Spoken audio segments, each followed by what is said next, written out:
dhaabuu fi namoota butaman gadhiisuu fi Israa'el fi Hamaas gidduutti waliigalteen xumuramaa akka jiru qondaalli Filisxeem BBC'tti himan. Ministeerri dhimma alaa Ameerikaa Antooni Bilinkan galgala kana ibsa miidiyaaleef kennaniin waliigalteen waraana Gaazaa dhaabuu guyyoota dhufan keessatti akka mallattaa'u akeekaniiru. Hiikaa fi tasaa gabaasa dabalataa qaba. Pirezidaantiin Ameerikaa Joo Baayiden waliigalteen bu'aa argamsiisuu fiixeerra jira jechuun bulchiinsi isaanii dhimmicha irratti hojjetaa akka jiru beeksisan. Qondaalli Israa'el tokko Rooyitersitti akka himanitti ammoo mariin sadarkaa olaanaa irra akka jiruu fi waliigalteen dhukaasa dhaabuus yeroo gabaabaa keessatti mallatteeffamuu danda'a. Pirezidaantiin Ameerikaa Joo Baayiden wixata darbee ministeera muummee Israa'el Benaamin Netanyahuu fi jaarsummaan hirmaataa kan jiran ministeera muummee Qatar Sheek Tamiim bin Hamad Al Taanii waliin mari'atan. Akka waliigaltee kanaatti Hamaas guyyaa jalqabaatti namoota booji'aman 3 kan gadhiisu yoo ta'u, isa boodammoo Israa'el loltoota ishee naannoo uummanni itti baay'atu keessaa baasuu akka jalqabdu gamalachuutiin waliigalaniiru. Guyyoota 7 booda Hamaas namoota booji'aman 4 dabalataan kan gadhiisu yoo ta'u, Israa'el buqqaatonni kibba keessa jiran gara kaabatti akka deebi'an ni hayyamti. Waliigalticha marsaa jalqabaa keessatti humnoonni Israa'el koriidarii Filaadelfii keessa akka turanii fi guyyaa 42f naannoo daangaa ba'aa fi kaabaa akka turan eerameera. Israa'el hidhamtoota Filisxeem 1,000 gadhiisuufis waliigaltee jirti. Isaan keessaa tilmaaman 190 kanneen ta'an murtii waggaa 15 fi isaa olii irratti murtaa'edha. Hamaas gama isaan namoota booji'aman 34 gadhiisuuf waliigaleera. Mariin waliigaltee kanaa marsaa lammaffaa fi sadaffaan guyyaa 16ffaa dhukaasa dhaabuun itti mallattaa'a irraa eegala. Gabaasni waliigalteen dhukaasa dhaabuu mallattaa'uuf jedhu baay'achaa dhufu hordofee gorsaan nageenya biyyaalessaa White House Jack Sullivan waliigaltichi torban kana keessa yookaan xumura torban kana Baayidaniin raawwatamuu akka danda'u dubbatan. Itti dabaluunis Baayiden pirezidaantii Masri Abdul Fattah al-Sisi waliin haasa'uuf jedhan. Ergamaan pirezidaantii US haaraa filataman Donald Trump baa giddu galeessaa Steve Witkoff Doha seenaniiru. Trump amajjii 20 aangoo qabachuu isaanii dura yoo namoonni booji'aman hin hiikamne tarkaanfii biraa akka fudhatan doorsisan. Ministeerri dhimma alaa Israa'el Gedeon Saar gaazexeessitootatti akka himanitti jijjiirama hedduutu jira. Waliigaltichis kan duraa caala baay'ee fooyya'aa ta'uu ibsan. Garuu kun kan ta'e wayitaa Netanyaahuun gamtaa bulchiinsa isaanii keessaa waliigaltee ta'uu danda'u irratti mormii cimaan isaan mudatetti. Paartii Likuud kan Netanyaahuun keessa jiru dabalatee miseensonni paartii 10 xalayaa waliigaltee nagaa mormuu isaaf erganiiru. Wayita mariin gaggeeffamaa jirutti illee haleellaa qilleensarraa Israa'el wixata kana magaalaa Gaazaa keessatti raawwatteen namoonni 50 ol ajjeefamuu ejensiin ittisa sivilii Gaazaa gabaase. Dubbi himaan ittisaa sivilii Mahmud Basaal FB akka himanitti manneen barnootaa, manneen jireenyaa fi bakki namoonni itti wal ga'an illee utuu hin hafin boombiin haleelaman. Waraanni Israa'el ammoo gabaasa kana ilaalaa akka jiru ibseera. Addatti ammoo loltoonni 5 wixata kaaba Gaazatti ajjeefamuu mirkaneesse. Waraanni kun onkoloolessa 7 bara 2013 kan eegale yoo ta'u, haleellaa Hamaas kibba Israa'el irratti raawwateen yoo ta'u, namoonni gara 1,200 yoo ajjeefaman, namoonni 251 immoo booji'amanii gara Gaazatti geeffamanii ture. Israa'el deebii kanaaf Hamaas balleessuuf haleellaa waraana Gaazaa irratti banteen yoo xiqqaate namoonni 46,500 ajjeefamuu ministeerri fayyaa Gaazaa gabaaseera. Namoota booji'aman keessaa 94 Gaazatti kan hafan yoo ta'u, isaan keessaa 34 du'aniiru jedhame. Balaa ibidda saafaa torban tokkoon dura magaalaa Los Angeles Ameerikaa keessatti argamtu akkaan hubeen namoonni 24 du'aniiru. Kan hanga yoonaa achi buuteen isaaniis dhabamee jiru. Manneen jireenyaa akkaan qaalii ta'an hedduun daaraa bortoroo ta'anii jiru. Jiraattonni 100,000 fi 80,000 ta'an qe'ee isaaniitii akka baqatan itti himameera.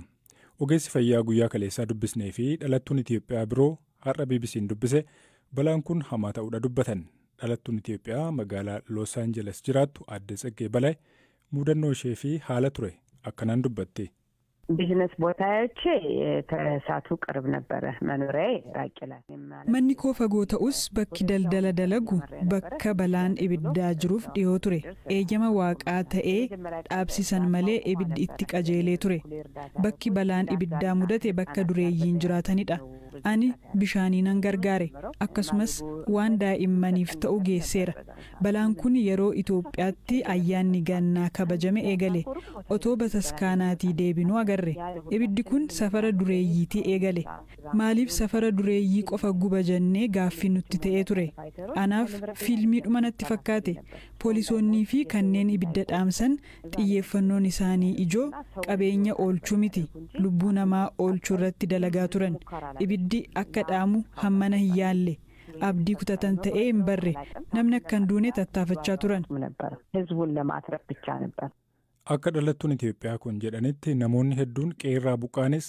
namoonni kaan gargaarsa hedduu dhiyeessaa jiru. Gargaaruuf carraanuu xiqqoodha jedhu.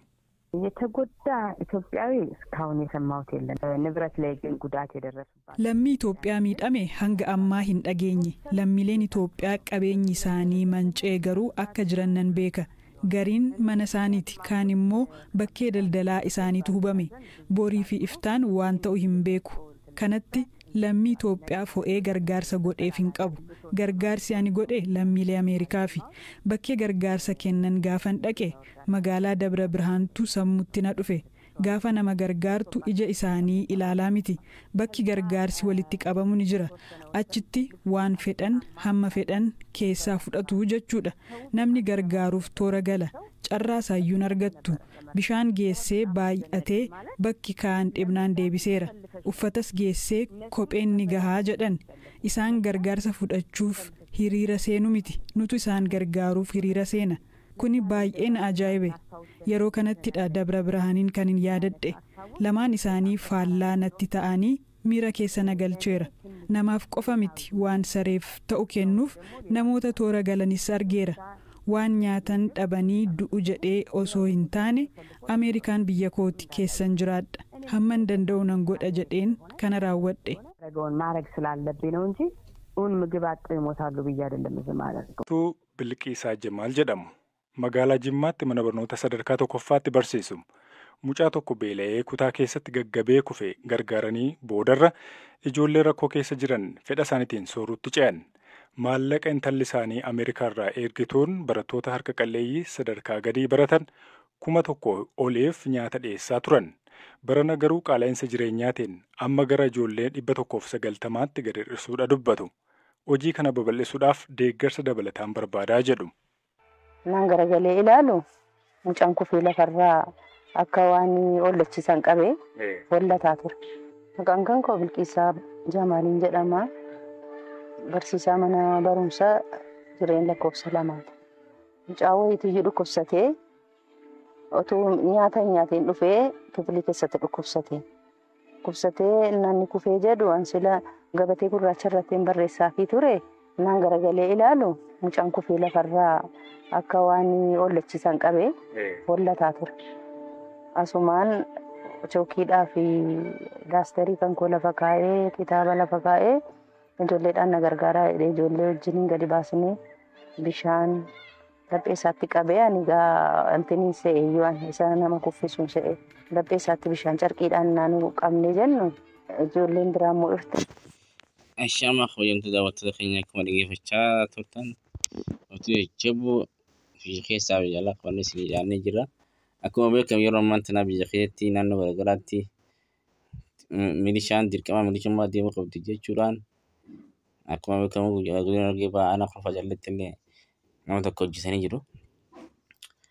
Akkasuma karaa arsii kaas deebaltee iddoolee garaagaraatti gowwojjes milishaan wanti garaagaraa gaggeessaa jira.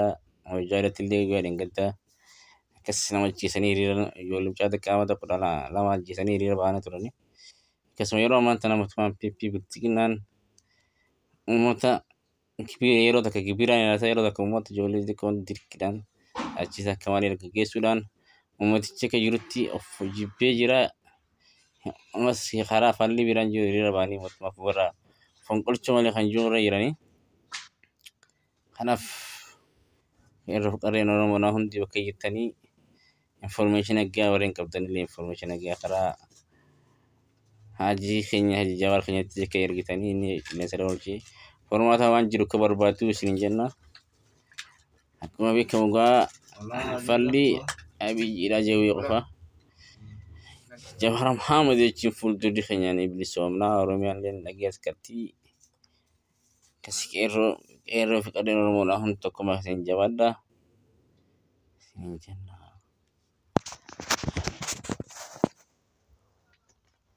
Raadiyoo BBC Afaan Oromoo caqasaa jirtu amma immoo ispoortiirra geenyeerra. Taphoonni Pirimeer Liigii Ingilizii galgala kanas eegaman jiru. Waa'ee kanaa akka nutti himuuf ammayyuu taanaa istuudiyootti affeeree jira. Ammayyuu baga nagaan dhufte. Baga nagaan eegdee dhibbaa. Mee maal faatu jira? Taphoota afurtu jira galgala kana. Kanuma maansiitii irraa jalqabnu maansiitiin dirree alaa Brentford morkata.